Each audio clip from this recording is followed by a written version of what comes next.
Welcome to the Friday Happy Hour with victory strategist, award-winning author and your happy hour host, Annmarie Kelly. Each week, Annmarie chats with women who have reinvented, started over or wrote fabulous next chapters. They share how they overcame their midlife challenges and how you can too. So kick back with some good happy hour something to drink and enjoy today's show. All of my friends tell me that I'm the good girl, yes they do. They all see me as being so perfect, little Miss Goody Two-Shoes. If I do something a little risque, they all gasp and I just say, good girl, wanna get crazy To the for Friday some Happy Hour with me, Annmarie Kelly, and I'm that recovering good girl and your victorious woman empowerment partner. And this is where us victory chicks and you guys who love us meet on Fridays to chat about things we can do to make our lives better and more fulfilling and give us a little more jazz and sparkle. And I'm so glad you came to Happy Hour today. If you watch any of the cable shows, you know we're in the midst of the tiny house phenomena.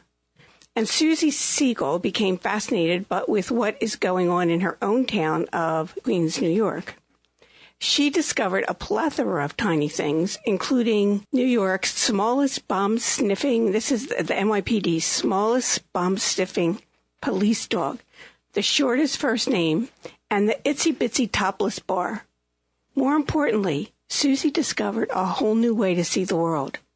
And she's here today, and I think you're going to like her as much as I do.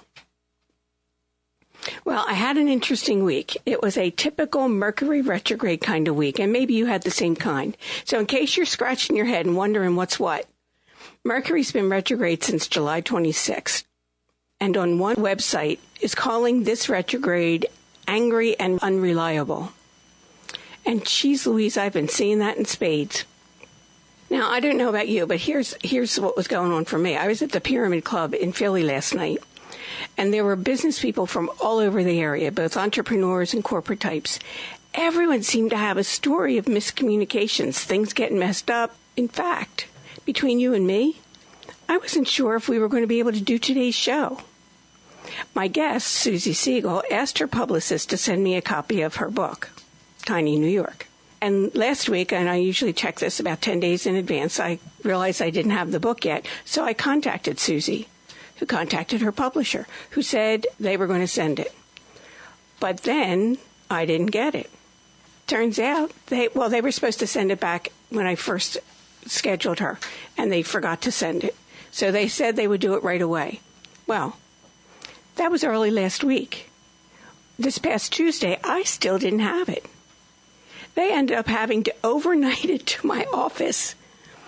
And by the time I got there on Wednesday, I'd already left my office for appointments. So I couldn't pick it up until yesterday afternoon. And I picked it up on my way to the train. I took the train from Stratford which is close to my office, into Philly. And I read it on the train, and then when I got to the Pyramid Club, I got there early, so I found a private spot, and then I read some more of it, and then I read it on the way home.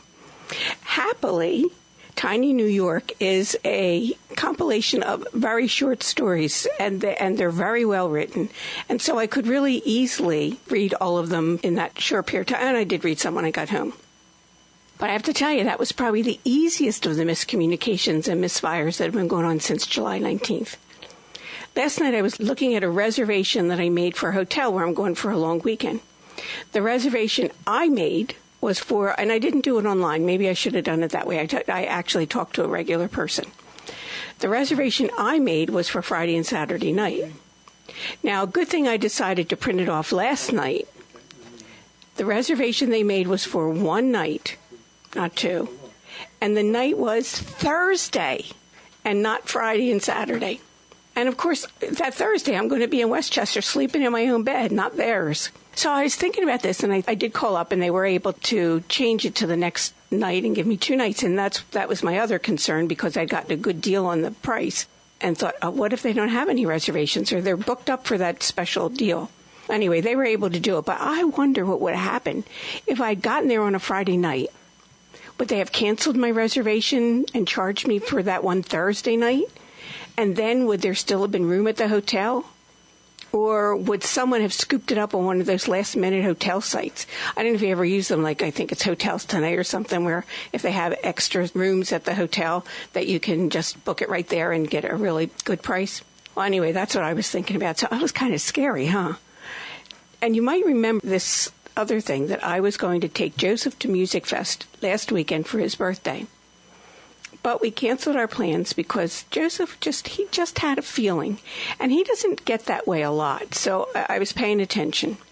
He kept checking all week. He kept checking AccuWeather. And on Thursday, which was the last day I could cancel the hotel reservation, AccuWeather said it was going to rain in the morning and be humid the rest of the day. So Joseph decided it's his birthday week and he could do anything he wanted. He decided he wanted to cancel. So I canceled the reservations.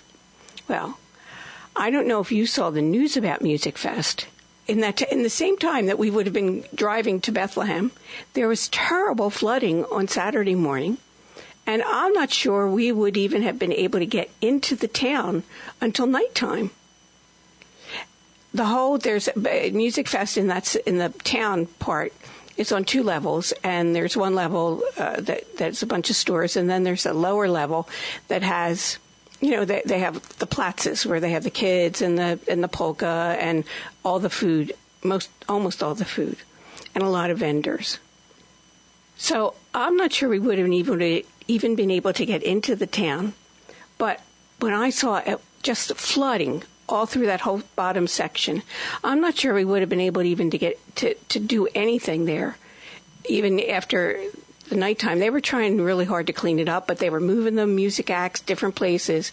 So for so many of the small businesses and the small vendors who set up their tents like on Tuesday, Wednesday, Thursday for the opening night on Friday, and then so much of those tents the tents didn't get washed away, but they got really trampled from the water. Trampled probably isn't the right word, but washed away with the water.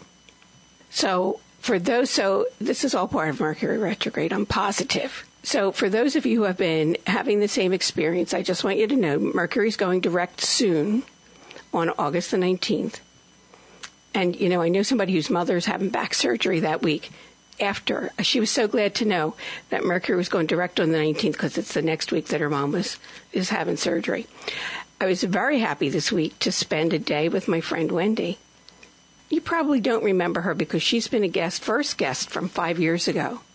Very long ago, she and I thought about doing a radio show together, but then she moved to get back to California and it was not feasible to even think about doing it. But geez Louise, I can't believe you and I have been getting together for 5 years, on Fridays for 5 years. And I appreciate that you've been joining me. And if you haven't gotten on my mailing list, you really need to do that. Go to victoriouswoman.com and sign up in the top right-hand corner. I don't bombard my readers with stupid emails. I do send emails about blogs I write and classes I'm having. So get on my email list. So anyway, Wendy is in town because her daughter, who lives in Delaware, just had a baby, her second baby, a couple weeks ago. And so we had a really nice day together. We were at Longwood Gardens, and then we went to some bar in Newark for happy hour. I do happy hour even when it's not Friday. So then I dropped Wendy off about 5:30 and spent the next hour trying to get home. And yes, I have a GPS on my car and my phone. The problem was that when I put go home on both, they insisted on taking me on 95 at rush hour. And that's not what I wanted to do. I wanted to go home on 896 and back towards Longwood Gardens. Well, eventually I did get back to Longwood Gardens and back to home, but it was really long. And not before I had to stop at some park and use their porta potty because I couldn't find a Wawa anywhere. I know you Victory chicks know how that is. And yes, I'm going to be really, really happy when Mercury goes direct on August 19th. But listen, I want to tell you a little bit more about our guest today. There are plenty of books about New York, but there's never been a book about the smallest things in the biggest city until now. And Suzie Siegel wrote it. And I'm excited for her to tell you about it. So go get some happy hour something to drink and come back to hear about the smallest things in the biggest city. You're listening to the Friday Happy Hour. Are you one of those women who lived the first part of your life as a really good girl? That is, you did all the right things and followed all the so-called rules for women? I was like that too. But have you noticed that once you passed 40, You have less patience for those rules. Maybe you even think that the rules really don't make sense for you anymore. Maybe they never did and you just didn't realize it. Do you want to go where other recovering good girls meet to inspire each other and support their new empowered selves? Then join me, Annmarie Kelly, and some very fabulous Victorious Women. We're on Facebook at the Victorious Woman Project. So go to facebook.com/Victorious Woman Project. I'll talk to you there.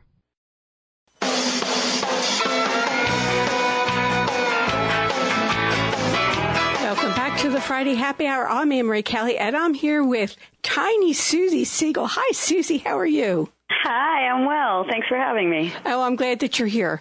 You have a little bit of I want my listeners to know you have a little bit of a Philly connection, don't you? I do. I love Philly. I lived there for 5 years at Broad and Locust, and I worked for the Philadelphia Police Department as an advisor to the police commissioner, who was then Commissioner Timoney, and that was in the years 2000 to about 2005, and I loved Philly. I had a bicycle. I biked everywhere. I went to the parks, the river. I'm a huge fan of Philly. That's, you know, it was funny when we talked a while back. I asked you if you had ever been out this way to Longwood Gardens. You said, well, I mostly took my bicycle, so you pretty much stayed right in the city. I did. Yeah. I did. I didn't go super far, but there was enough going on in Center City and the sort of South Philly and all of that I was never bored. Yeah, and it really is a great city. And I don't have a bicycle in New York City because I'm a little more afraid to bike here than I was in Philly. Oh, seriously, huh? Yeah, seriously. Yeah, Philly's a calmer city in a lot of ways. It's smaller, so I always felt like I had grown up in New York, and when we talk more, we'll talk more about how the idea of tiny New York sort of came out of feeling overwhelmed by New York City. And so even though I'm a Bronx girl and I lived there my whole life pretty much, I always felt like it was just this uncontainable city that it was just so hard to understand, and it was kind of overwhelming. But with Philly, I felt like, I just felt very embraced by it, and I felt like I could kind of get my arms around it in a way that New York I never felt, because Philly's kind of a smaller, intimate place. I guess most people, just coming from New York, can you only describe Philly as a small city? Obviously, it's not a small city at all, but by New York comparison, it was for me, and I think that's why I found it so charming and sort of a breath of fresh air. Oh, that's interesting. That's a very interesting perspective, Suzie. But I have to tell you, I love New York, but I love tiny New York. Thank you. And I'll I do tell too. you why in a minute, but I want my listeners to know why tiny is so intrinsic to who you are. Okay. So the book is called Tiny New York, and it is, as you said, a book about the smallest things in the biggest city. And so what I did was just kind of go out in this vast city with these huge buildings and billboards and subways, and I looked for kind of the tiniest, smallest version of everything that makes New York great. And so that included, for example, the tiniest neighborhood, the tiniest bomb-sniffing police dog at the NYPD, the tiniest library at the New York Public Library, and the tiniest piece of art in the Metropolitan Museum of Art. And I think that this idea came to me because I grew up in a tiny apartment in the Bronx. Anybody who really grows up in an apartment in New York, you're probably sharing a bedroom with your sibling. There's not enough room for your stuff. It's just sort of, the subway ran right behind our building window, so we all had to be quiet when the subway rumbled by. We have elevated subways in that part of New York City. And so I kind of grew up in a small confined space, but I didn't know any different. We don't have big parks and, things like that to play in. And so I think for me, we got used to making so much happen in all of these tiny spaces because New York is so expensive and real estate is so hard to come by that commercially and residentially and in a lot of different ways that I explored in my book, we're really sort of being really scrappy and resourceful with the little space that we do have. And I think because I grew up in a setting like that in this little apartment in the Bronx, and I'm like a kind of a small person myself, I'm like not even 5'3", all of it just sort of came together for me. Well, and that's the thing, that you're such a tiny person yourself. And when I read the acknowledgments in Tiny New York, you acknowledged your sister and brother who are both younger. They are. And this is quoting you, earned me the title Big for the first time in my life. I had never been a big anything before. By the way, you might even be able to tell in the first, minute of this call, I kind of am like, I'm a small person with kind of a big personality, which in New York we're kind of famous for it. Philly also, there's not a lot of wilting daisies in Philly. I think that's why I felt very at home there also, because people are sort of outspoken and we have a lot of energy and all that kind of stuff. But yeah, I was never a big sister until these little two beans came along in my life. They were from my dad's second marriage, so I was already a teenager, and all of a sudden there was little babies in my life, and I never had to, never was big, never got to teach anybody anything or take care of anybody, so that was my first experience with having the word big in my own title. So I devoted the book to them. I love them dearly, and that's why. I know that, and it was so cute to read that. And the other thing that I read, Susie, was you write a little bit about yourself and how you grew up fascinated by things like dust balls. Really? I grew up, my mom will tell you this. She's in the other room now. I'm using her landline because I don't have one. She will tell you that I was this kid who was just kind of intrinsically curious and fascinated by things that nobody else noticed. That was like the first story I remember her telling about me, was that she could leave me alone, and I didn't need bells and whistles, and there was no iPads back then, obviously, but I could really find something very interesting out of something very small and investigate it. And, that didn't make any sense to me at all as a kid growing up. It's just, I was kind of like, I must have been a weird kid, but I was smart, and I was very verbal also. And I think that that's something that has stayed with me. I kind of wander around New York City, and when I travel, it's the same feeling, with this sort of childlike wonder all the time, taking pictures, thinking about why things are funny, noticing things that other people don't notice, and noticing little things, right? Because we're sort of not trained to notice these small things. There's all this big stuff vying for our attention all the time. It's like I walk through Times Square, and it's like, which is the biggest billboard with the most lights on it? It's like this sort of race to have the biggest and the shiniest and the flashiest. And somehow, some way, I was attuned to other things as a child, and it makes sense because I kind of always grew up looking for the story that nobody else saw, or the small object that other people didn't notice. And I think that's one of the things that I love about tiny. Let me tell you the three things I love about tiny New York. First of all, I found a slew of places that I want to visit now differently than I ever would have ever thought were even in New York. Not just for the tiny space, but because you tell such good stories about the people. And you found the oddest places where people are living and working. And when you tell those stories, every story is different. And I was amazed at the attitude everyone seemed to have about the little tiny spaces they were living in. Thank you so much. I mean, I think it's important to note that I wrote, so there's 44 stories in the book total, which was an accident, but it happens to be Reggie Jackson's number. I know you guys don't like the New York Yankees there, but we care about that. Yeah, we're Philly folk which here. I thought was a good omen. But I think that, there was just something, I'm not sure what it was exactly, but there was just something about these people. They all told their own stories. That's number one that I wanted to say, that these stories are all in first person.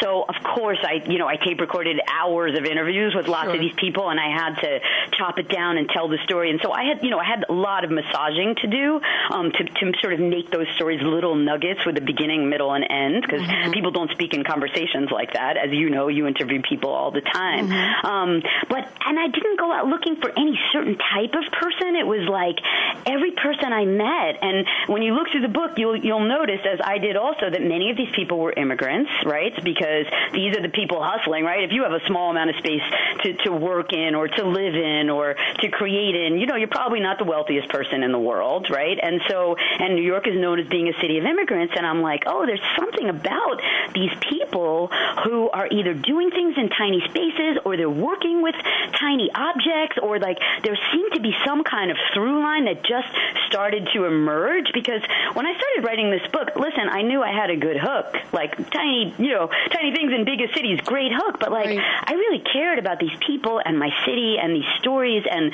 this is the first book I ever wrote. I didn't want it to be something that was just sort of cutesy-tootsie. I wanted it to have meaning behind it. And as I started interviewing these people, it's what you said, this sort of like something emerged where you're like, there's something really special about these people. And I didn't hand choose them. I kind of was like, all right, where's a guy who's working on a tiny diamond somewhere? Or who's the guy who's making, Himalayan momos in the back of a cell phone shop? It was pretty random how I ended up finding these people. Or I had to look, for example, the tiniest strip bar in New York City, because I thought, that's an important story to tell. Like we've had this industry, like this XXX industry in New York City. We were known for it in the 70s and 80s. It's sort of on the outskirts now. I wanted to tell all the stories. So even the stories that were a little gritty. And as you said, there was sort of something that emerged. I mean, tell me what it was for you. Did you find a commonality among these people? Well, it was that attitude that they had. Yep. So we have a clock. He's called a neurologist. I did not know that word before I started writing the book. That was a new one and I lived in the neighborhood of the Upper East Side, which is a part of Manhattan. And I had walked by a bunch of times this tiny little shop. You had to go down the stairs. I never went in because I didn't have a clock that needs fixing. People barely have clocks these days. And I walked down into this. It's like a cellar. It's like, and it feels like the inside of a clock, like Hickory Dickory Dock. There's clocks on every wall because he sells them also. I delve into this person's story. It turns out his dad was European. I believe he was Danish, and his mom was Afro-Panamanian, right? So he's a biracial guy whose parents both were born in other countries. His dad, it turns out, saved people from the Holocaust, like this amazing story. Wow. And this guy learned this craft, this ancient technique of fixing clocks, right, with all these tiny little meticulous parts. And that's when I realized the story was it wasn't just about this guy doing a lot in this tiny space, because they're not making a ton of money, and they had to find a little space. And in New York City, as I'm sure is in Philly, an underground space where you had to go, it's down off of street level.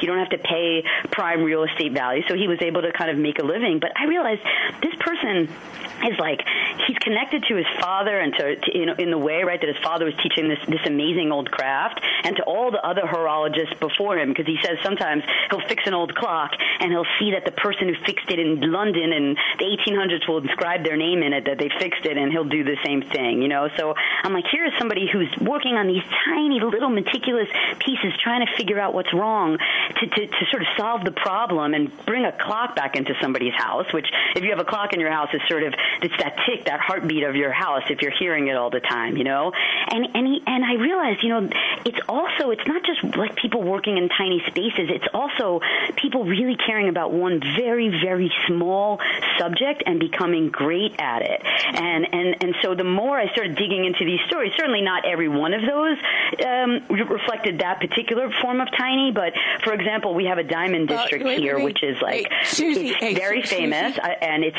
just diamonds. And I found somebody who's just been working on tiny diamonds for 20 years, not making any money, trying to figure out how to shave angles into it in order to make it the sparkliest diamond. So there was this whole other beautiful layer that appeared of people who are probably operating in tiny spaces, but they're also really working on very small things, but getting this profound, deep dive knowledge and becoming an expert in these things that I feel like we don't really do anymore these days. And that's probably true, but you know what we do still do these days is we still take commercial breaks. So, so I need to do that. So everybody stay close with us. You're listening to the Friday Happy Hour. Remember when you wished you had more time for yourself, and now you have it, but you notice you're keeping busy with stuff, but that stuff isn't making you feel happy or filled up? And when you think about what would make you happy and filled up, you get stuck or feel overwhelmed. And then you go back to what's more familiar, more comfortable, even if it's not making you happy. Wouldn't you love to find a way to start making sense of that deep discontent you're feeling? Well, you're not alone. I'm Annmarie Kelly, author, victory strategist, and the radio show host of the Friday Happy Hour. And I know there's a place for you, one that other women have found to be both inspirational and empowering. And it's the Victorious Woman Project. Go there now and get on my mailing list, where you'll be the first to know about my upcoming online workshops, teleseminars, and more. And while you're there, take a couple minutes to look over my blog. You can download some of the free stuff I have for you and let it get your creative juices going. I'm looking forward to meeting you at the Victorious Woman Project. And that's at www.victoriouswoman.com. Welcome back to the Friday Happy Hour. I'm Annmarie Kelly, and I'm here with Suzie Siegel. And Suzie, I have a question for you. Yep. When I was writing my first book, Victorious Woman, I was looking for a mix of challenges that different women face. I didn't want the same domestic abuse. I just wanted a very big mix of challenges. I'm wondering, and you have an amazing mix of stories that you tell in your 43 stories. Right. What was your criteria for picking them? It's a good question. This is my first book also, and I have tried to write other books before, and I have failed. So this was a huge thing for me. It was kind of like something I always wanted to do, which I think every writer has on them, has for them. I think what I was looking for was some kind of like passion and authenticity, and I also really needed to connect with the person, because if you're having an interview and like there's not that energy that's going back and forth, like you're talking to a friend, you know, like it had to sort of feel like that for me to feel like I could really get into the story and get into the person. And these were not long investigations. These are very short stories, and sometimes I only spent an hour or two with the person, maybe with some follow-up questions. But I felt like I wanted to know that they were really authentic and that I had some kind of authentic connection with them, or else I didn't feel like the story was going to be worth publishing and for people to read. That's the same kind of criteria, the same kind of connection thing that whenever I did an interview, and I included 9 stories in Victorious Woman, but I interviewed a ton of women. I needed to feel that same thing. And Suzie, I think that comes out in the way that you tell these stories. Like, you lovingly put them into your book. I love them. You're exactly right. You called it. It was like, it's like when you go out on the first, I'm single, I'm divorced. I'm like, when you go out on a first date with somebody, it's like, you kind of feel that thing or you don't, and it's like, and I felt it for all of these people. I felt this huge, like, sense of awe and admiration for each and every one of these people, for a person who lives in a tiny studio loft with her child and her husband, it's like, wow, you made that work. How did you do that? Or a guy who's teaching, he came from India and he's teaching all these South Asians how to pass the taxi test so that they can come here and like provide for their children. He's like in a basement teaching people, how to get across Central Park. He's teaching the same thing to these people for 20 years. And he said to me at the end of the interview, I sleep so well at night because I'm like, these are like people coming from India and Bangladesh and all of these places. And really that's the first job, as you know, for so many immigrants. And so each of these people, talking to them, I fell a little bit in love with them, and I think you can maybe feel it in the stories, and I hope that you can, and it sounds like you did, which makes me really happy. Yeah, I did, and you were just mentioning that couple that lives in this. I thought, Suzie, that was one of the most bizarre stories. It was a 400-square-foot studio loft. Yes. And it's a couple and their baby daughter.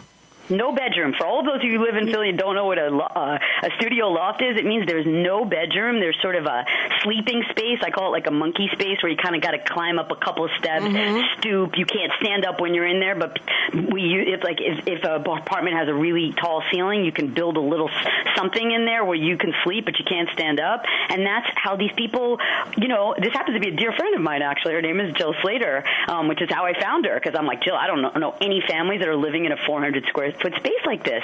And they have this baby daughter, and she grew up just kind of like Jill talks about it in the story. There's this little stage area for her where her crib is, and she doesn't know any different, right? She doesn't know that, like, that's all kids don't grow up like that. So things get normalized, and Jill is such an insightful person. She even talks about that, and she's like, yeah, kids, at some point before Slater gets to high school, we're going to make sure that she has a bedroom, but for now, they really needed to tighten their belts as a family and get there. They were living beyond their means. They had 2 apartments, all this other stuff, and they got married, and they had to figure out how to merge their lives and their stuff.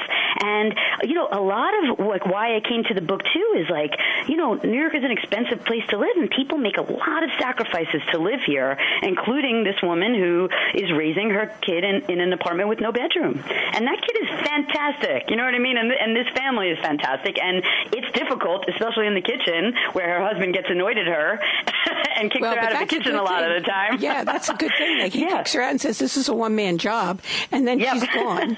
But here's the thing that fascinated me, like the part that they had 2 apartments and gave the bigger one of them up to be in this tiny 400-square-foot loft. Yep. And I will tell you, it's funny because it goes back to me, what is the ethos of tiny? And, you know, a lot of these things these people in this book taught me, I didn't know what tiny was, as I said earlier. But tiny in a lot of ways is not living beyond your means. And I think that if in New York especially, but in the United States as a whole, and even globally, it's like we want the next biggest thing. You know what I mean? We want more followers on Instagram. We want a big diamond ring when we get married. You know, we want a house with a big swimming pool. Like, we are taught that is success. And there's nothing wrong with that, but New York is this interesting sort of test tube because it's like you really can't have a lot of space. And so the idea that I did it myself. The more money I made, the bigger apartment I got, the better my shoes got. You know what I mean? Now things were name brand when they weren't. All of a sudden it was like, you know, this is like an old trope that like you just end up spending the money you make. And that's about feeling like things have to get bigger and better and flashier. And so these two they were trying to get their finances in order.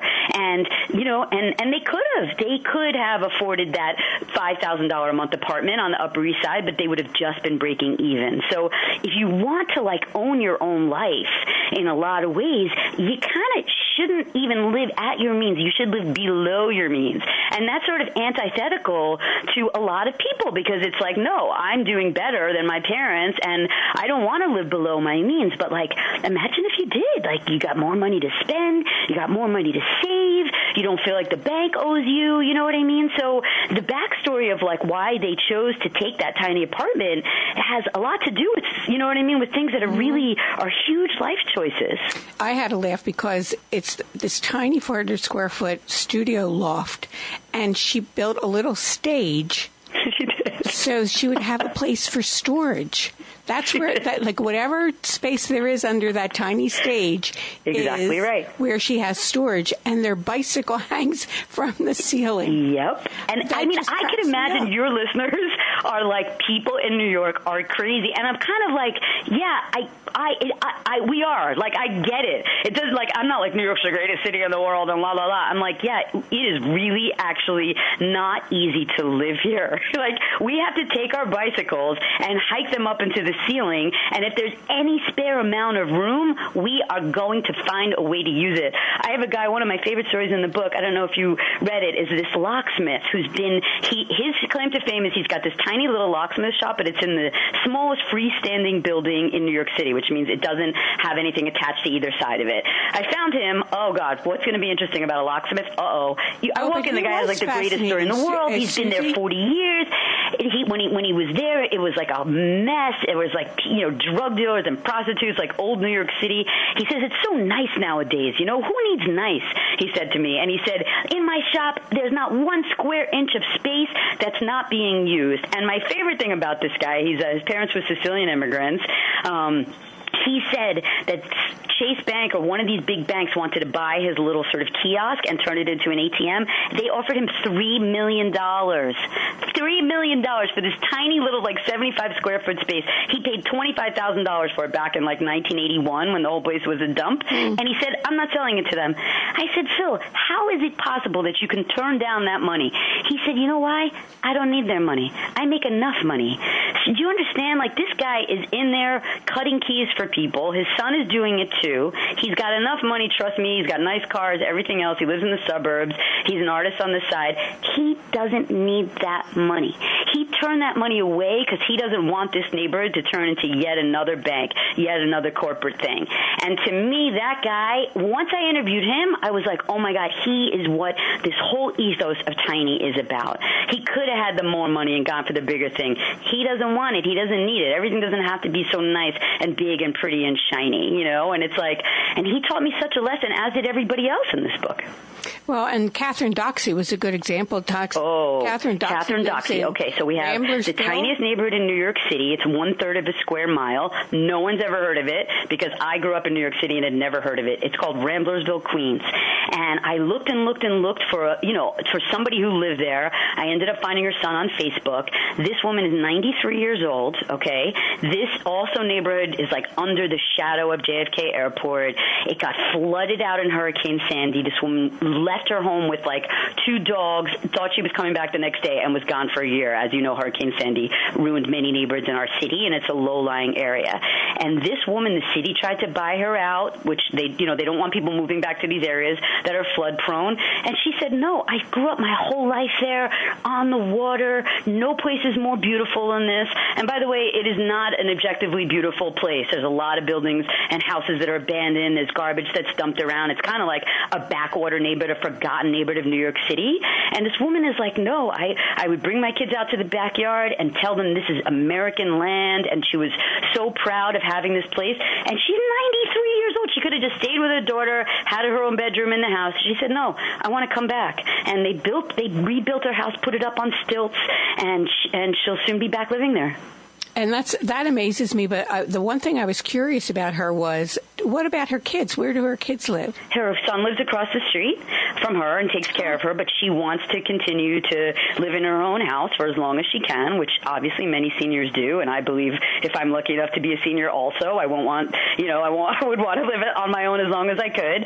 So, the son is there all the time taking care of her. His house got ruined also. And he's also, putting blood, sweat, and tears back into the house, putting it up on stilts, and moving back in. And he can't be any spring chicken either, because she moved there in he's like in his early 50s. Yeah. Mm-hmm. Yeah, so he has to be close. I would think he's close to 70. Yeah, no, I don't know. She had a bunch of kids. Maybe he could be close to 60. You're right. I have a couple more that I want to talk to you about, Good. Susie, before we leave, but we need to take another break. So everybody hang in there with us. We'll be right back. You're listening to the Friday Happy Hour. Hi, this is Annmarie Kelly, author, victory strategist, and the radio show host of the Friday Happy Hour. I trust you're enjoying my conversation with this fabulous, victorious woman. If you're getting inspired with ideas and feeling empowered, this is just the tip of the iceberg. There's more for you. Tips, downloads, resources at the Victorious Woman Project. Go to victoriouswoman.com and look around and get on my mailing list so you can be the first to know about the newest good things I have for you. That's www.victoriouswoman.com. Welcome back to the Friday Happy Hour. I'm Annmarie Kelly, and I'm here with Suzie Siegel. We're talking about tiny New York, the tiniest spaces in the biggest city. Suzie, here's one I want to talk about with you. There's a couple who started a feminist museum in the hallway of their railroad apartment. It's 194 They're not a couple. They're gay. That's right. A girl and a guy. He's gay, and so they're like gay married. We call them, or that's her gay husband. So, but they're best friends. And yeah, because at one point he tells her to come home, and she says, "And I was out on a date." And I had to reread that story twice. There you go. Now you understand why she was out on a date. Yeah, they're roommates also. But first, would you explain? These two are amazing. Suzie, we call them the kids because they're these little young 20 millennial delicious kids, and they became obsessed with. They didn't know anything about the Nancy Kerrigan, Tonya Harding scandal. We all lived through it, obviously, but they were like 6 and 7 when it happened, and one of them rediscovered it on some Netflix documentary. And as you just said, he was watching it, and he said, "You got to come home and see this."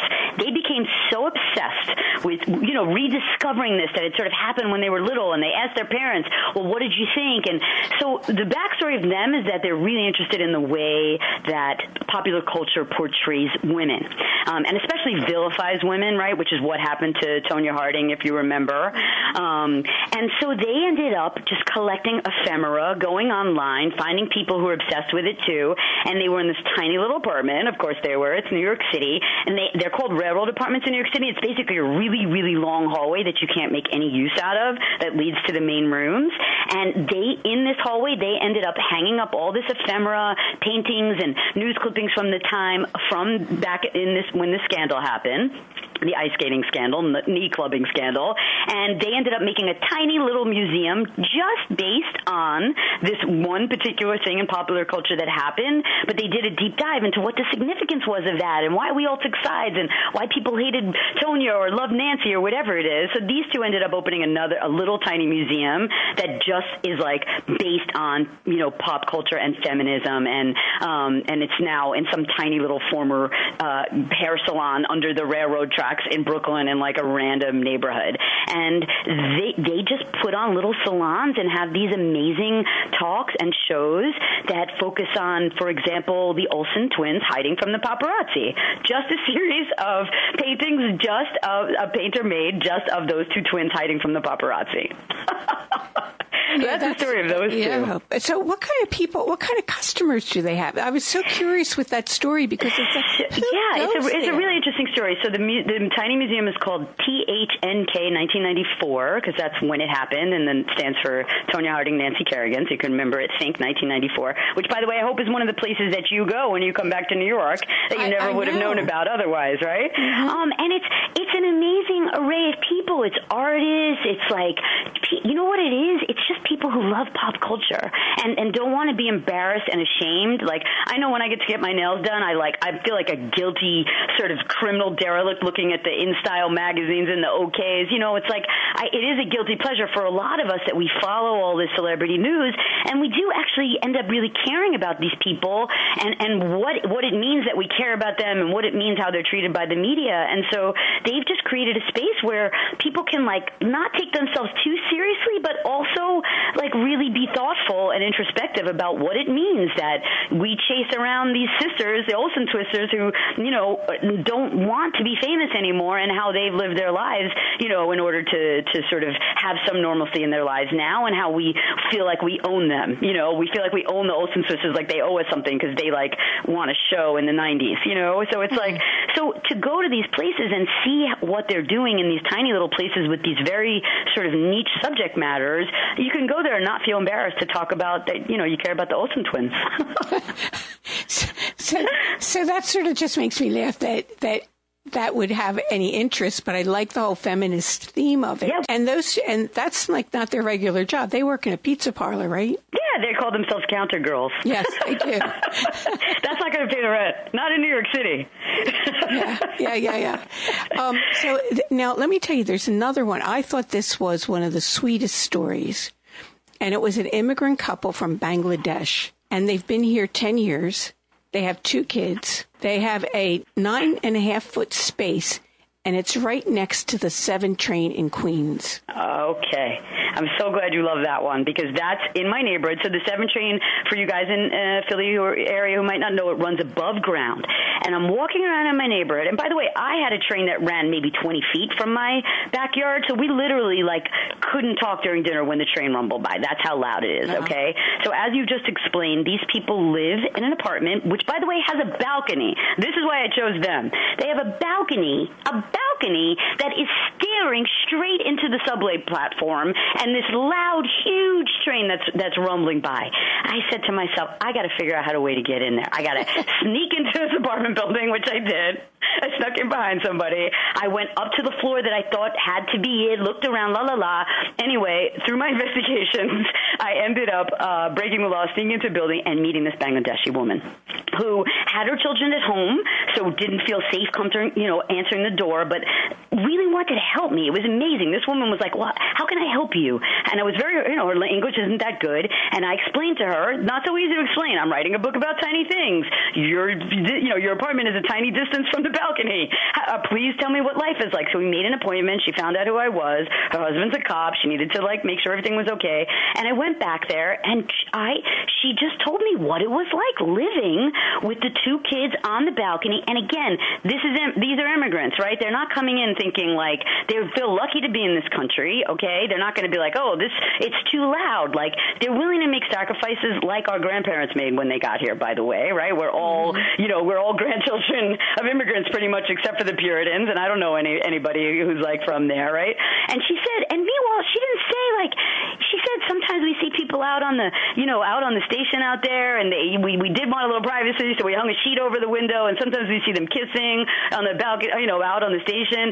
She said, but my kids, they love to play out on the thing. When it rains, the train runs by, it splashes water on them. It's like they have their own amusement park, right? So it was a kind of a humbling lesson for me because I did kind going to walk by there being like, who could ever live there? Who could ever live? And I'm like, you know who could ever live there, Suzie Siegel? Okay, like, cut yourself down. Who can live there is like somebody who's like so grateful to be in this country and actually finds joy and deals with the fact that like she has no privacy and she deals with this loud amount of noise. And she said in the beginning, yeah, it was hard to sleep, but then you figure it out. And all New Yorkers have the same thing. It's like it's pretty loud for most of us where we live. We're facing the street. We hear buses. We hear street noise. And she was like, we just figured it out. So that's the story of this Bangladeshi woman who is now my friend on Facebook. You know what I mean? It's like, now I know a Bangladeshi woman. It's wonderful. And that's the story of them living in this, little apartment with this tiny distance between, their living quarters and a subway train. Well, which fascinated me about them was that she didn't know a lot of English. She did get a GED. She worked at the Port Authority for a little while. But he was, in Bangladesh, a medical doctor. Yep. And then, if I'm remembering this correctly, and it was only yesterday that I read it, that he started back to medical school and then decided to become a police officer. Okay, so this is fairly common for some immigrants who really are very well educated in their country, but they come here and none of those degrees count. You have to take these standardized tests, and they spend some time with him trying to whatever test you have to pass to get back into med school, and their family back home is waiting for money. It's like, you left us. You're not, you're leaving your parents. These are traditional cultures where you're taking care of your parents, right? So, and if they're doing it, then they have to start sending money back. And if this guy was studying for an exam and not making money, he was not able to send money back to his family. So he ended up taking a job as a ticket, the guys who write tickets, like what's it called? Like a meter maid, that type of job. And so, for some reason, a lot of Bangladeshis have that job. I think it's because they shared that job opportunity, and he wanted more. He wanted to do bigger and better than that, and he took the police test, and now he ended up being a cop. So he is a police officer in the Bronx. And that story fascinated me. But Suzie, what I was thinking? When after I finished reading this, and it was such an easy read because I didn't get the book till yesterday. I was on the train into Philly. I read it in Philly. I read it a little bit before the meeting I was going to, and then I read it on the train back and a little bit when I was home. And I loved the stories. But here's what I was thinking. You should put them into a plan. So if I wanted to come to New York, maybe there's 4 plans, and I could pick out the one that had the people I wanted to see. And then you could put it together and then sell it for $5. I'll do better than that. If any of your listeners buy the book and want to come to New York and are interested, I will just put together a little itinerary for them. And I'll tell them where to go and how to get there and where to eat and all of that kind of stuff. Maybe some places that aren't in the book that are tiny that I know about, because I know about 1,000 more tiny places than the 43 in the book. But I'll be happy to do that for you. If you tell me, listen, I'm interested in this museum, I'm interested in this kind of food or this neighborhood, I'll just put together a little itinerary for you. I would love that because it's interesting. I talked about it with the publisher. Should we put a map in there? And it's like, it's in this interesting space. I call it a travel guide. And as you said, and a lot of people have said to me, I'm gonna come back and go to some of these places that I never would have come to otherwise. Like, I had a girlfriend I had my 30-year high school reunion, and she said, Suzie, the day before the reunion, she took my book and she went to the bookstore that she liked. She's like kind of a revolutionary person. She liked one of these revolutionary anti-establishment bookstores in the book. So I think everybody's interest would be so different. That if they just emailed me, you can find me through my website, tinynewyork.com. I'll answer an email through there. Just tell me what you like and what you want to do, and I'll, who knows, maybe I'll even meet you out. Oh, that would be fun. That would be a good thing. Well, Suzie, I know you can get the book Tiny New York on your website. The link is on today's radio wrap-up at victoriouswoman.com, and of course you can go to Amazon. This was so much fun. It was great. Yeah, thank you so much for coming. Have a great weekend. Thank you. I love Philly, and thanks everyone for listening. Thanks. Okay, ciao. See you. Bye. And let me tell you that where I'm going tonight is because some of you might be interested in. As some of you know the singer John Flynn. Well, Joseph's a big John Flynn fan, and when Joseph and I were dating, John Flynn used to play at a lot of the local bars, and it was a nice night out for 2 kids like Joseph and me were, who could go and have a drink and hear some good music on our almost non-existent entertainment budget. Well, John Flynn is doing a fundraiser tonight at Ridley High School. The show starts at 8 p.m., and the tickets are $20, and they're only sold at the door. I can't even give you a link because it's Ridley High School, and it's $20.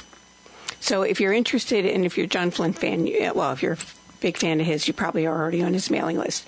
But anyway, I'm leaving you today with a quote from philosopher and early feminist Anna C. Brackett, and it makes me think that there is some wisdom to Suzie Siegel's tiny house idea and the whole tiny house craze. Anybody who's done some serious decluttering knows this. Anna C. Brackett said this: "We go on multiplying our conveniences only to multiply our cares. We increase our possessions only to the enlargement of our anxieties." Isn't that the truth? We increase our possessions only to the enlargement of our anxieties. That's a perfect argument for decluttering, isn't it? And maybe you can do that.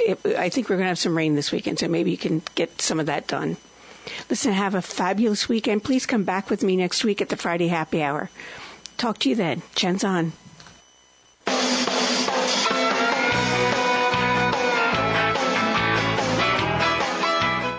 Thanks for listening to this Friday Happy Hour. Make sure you subscribe, rate and review today's show. And join us again next week for the Friday Happy Hour with Annmarie Kelly.